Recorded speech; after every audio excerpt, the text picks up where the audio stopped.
What's the most ridiculous thing you've heard a parent say when fighting for custody in court? My ex. He actually tried to get full custody of our daughters. One was almost 18 and one was almost 16. He shared an apartment with 5 other men all in their 40s. The only space my ex had that was his own was his bedroom. Living room, kitchen, bathroom was all shared space. He thought that by getting custody he would get child support and alimony from me. I however had an apartment for just me and the kids.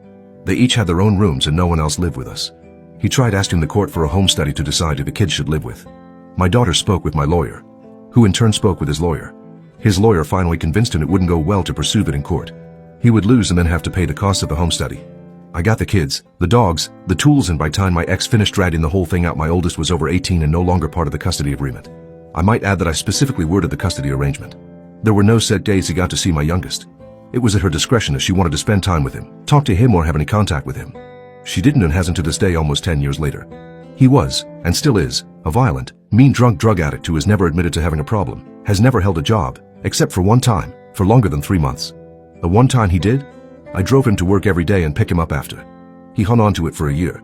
He will lie, cheat, and steal to feed his habit. Once he called his mother, gave her this BS story about how he and his new girlfriend had moved to Florida. They had, and all he needed was my youngest social security number, and Florida welfare would send her a check every month. She actually had the nerve to call and ask for the number. My daughter was smart enough not to give it to her. I called my ex-mother-in-law later that day and asked her just how stupid she was. Florida wasn't going to send a check to NJ. He was trying to claim that my daughter lived with him in Florida to stam welfare. I called Florida the very next day.